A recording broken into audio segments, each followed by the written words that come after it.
Hi hello నమస్తే ఆదాబ్. నేను మీ Rafi king. ఇక నామినేషన్లు అన్నీ అయిపోయాయండి. ఓటింగ్ స్టార్ట్ అయింది నిన్నటి నుండి. స్టార్ట్ అయింది.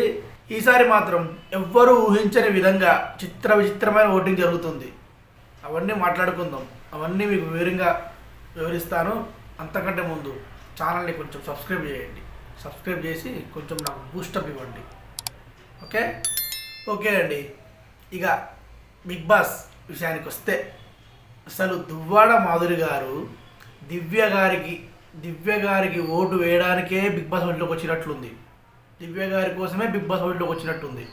ఎందుకంటే ప్రతి విషయంలో చిన్న పెద్ద ప్రతి విషయంలో అన్నం టాస్క్ బయట కూర్చునే విషయంలో పండుకునే విషయంలో ప్రతి విషయంలో దివ్య గారితో గొడవ పడుతూనే ఉందండి. అంటే తప్పు ఒక్కోసారి దివ్యది ఉన్నా కూడా మన మాధురి గారు చెప్పే విధానం, ఆ ఒర్రే విధానం, దానివల్ల దివ్య గారు సైలెంట్గా ఉండడం వల్ల దివ్య గారి మీద సానుభూతి పెరుగుతుంది. ఈ చిన్న విషయం మాధురి గారు గ్రహించలేకపోతున్నారు. ఆ సానుభూతి వల్ల దివ్య గారు నామినేషన్ ఉన్నారు కాబట్టి దివ్య గారికి ఓటింగ్ హై రోజుకి పెరుగుతుంది. నిన్న స్టార్ట్ అయిందో లేదో ఇవాళ దివ్య గారు ఫస్ట్ సెకండ్ ప్లేస్లో ఉన్నట్టున్నారు. కరెక్ట్ జూలై ఫస్ట్ సెకండ్ ప్లేస్లో ఉన్నారు. ఆ సానుభూతి వలన ఓటు పెరుగుతుంది. ఈ చిన్న లాజిక్ మర్చిపోయారు దువ్వాడ మాధురి గారు.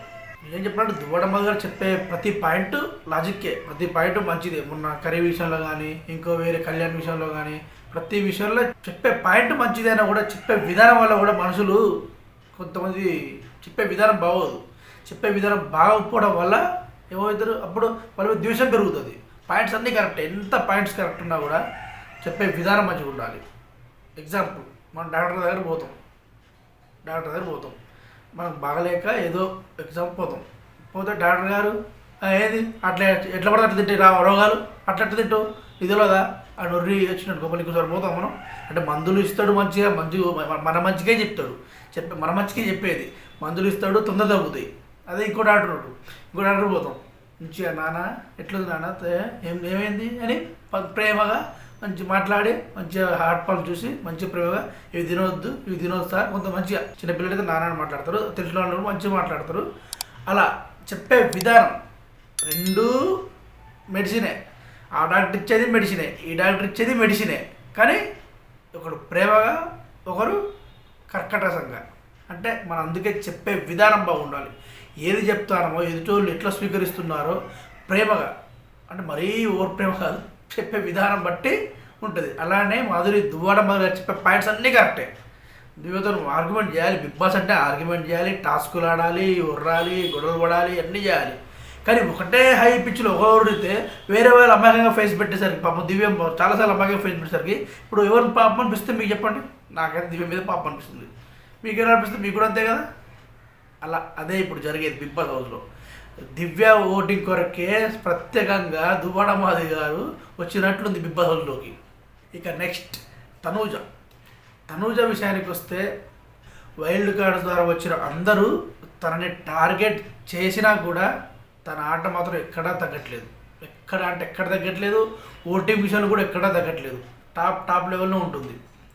తనూజ ఫ్యాన్ బేస్ అంత ఉంది మరి. కానీ నెగిటివ్ విని తగ్గించుకుంటుంది. శ్రీజ ఫస్ట్ నెగిటివ్ ఉండి పాపం ఎట్లా తగ్గించుకుందో నాగార్జున గారు తుత్తరా అని చెప్పగానే ఇప్పుడు ఎవరు చెప్పబడిన వైల్డ్ కార్డ్స్ ద్వారా ఎందుకు ఇంత నాకు టార్గెట్ చేస్తున్నారు అని అర్థం చేసుకొని కొంచెం బాండింగ్ తగ్గించుకున్న మొన్న సోమవారం వచ్చారు కదా వైల్డ్ కార్డ్స్, ఆదివారం మంగళవారం బుధవారం మళ్ళీ ఎంబటి వచ్చి నాన్న ఎవరేమనుకుని మనకు అవసరం లేదు నాన్న, మనం మాత్రం ఇలానే ఉందాం, మన బాండింగ్స్ ఇలా ఉందాం అని మళ్ళీ సేమ్ కుక్కతో ఒక వంకర లెక్క మళ్ళీ సేమ్ అనేసరికి ముగ్గురు కలిసి ఒక పాట వేసుకున్నారు. ఎవరు? భరణి, తనుజ, దివ్య. ఇక భరణి గారి గురించి చెప్పాలంటే ఒకవైపు నవ్వు వస్తుంది, ఇంకోవైపు పాప అనిపిస్తుంది. ఏదో తనిఖీల భరణి గారు చెప్పినట్టు నాన్న ఎందుకో వెనుకబడ్డాడు, నాన్న ఇద్దరు కూతుర్లను ముందుకు తోసి కూడా నాన్న ఎందుకు వెనుకబడ్డాడు. పెద్ద కూతురు తనుజ ఎన్ని నిందలు వేసినా కూడా సపోర్ట్ చేస్తూనే తనుజకు నాన్నెందుకు వెనుకబడ్డాడు. మొదటి టాస్క్ నుండి ఇప్పటి వరకు ప్రతి టాస్కులో దుమ్ము దులిపే నాన్న ఎందుకో వెనుకబడ్డాడు. ఇద్దరు కూతుర్లను కాపాడబోయిన అదే నాన్న ఎందుకో వెనుకబడ్డాడు. వచ్చిన వైల్డ్ కార్డ్స్ వారి బంధాలను తెంపుదామని చూసినా కూడా ఎంతో స్ట్రాంగ్గా నిలబడిన నాన్న ఎందుకో వెనుకబడ్డాడు. భరణి అభిమానులు కొంచెం ఓటింగ్ వేసి భరణిని కాపాడండి. నాన్న ఎందుకు వెనుకబడ్డాడు అనకుండా నాన్న ముందుకు వచ్చాడు అని చెప్పుకునే విధంగా ఉండాలి. ఇప్పటికైనా భరణి గారు బంధుత్వాలను ఎక్కడ పెట్టాలో అక్కడ పెట్టి తన గేమ్ మీద శ్రద్ధ పెడితే నాన్న ఎప్పుడు వెనుకబడడు. ఇక నెక్స్ట్ రాము రాథోడ్ విషయానికి వస్తే ఈ వీక్ అసలు ఎక్కడ కనబడతలేడు మనోడు. ఎక్కడంటే ఎక్కడ కెప్టెన్ అండ్ నాగార్జున చప్పట్లు కొట్టడే ఎత్తుగా ఎగిరిపోయిండు. ఈ వీక్ చప్పట్లు కొట్టాడు, గుద్దుతాడు. ఇట్లా ఏమైంది రాథోడ్, నీకు ఏమైంది రాథోడ్ అంటే డిబ్బి గుద్దుతాడు. అందుకే రాథోడ్ అభిమానులు ఉంటే కొంచెం ఓట్లేసి కాపాడుకోండి, సరేనా? ఓకే అండి, నేను మీ Rafiq king signing off, bye.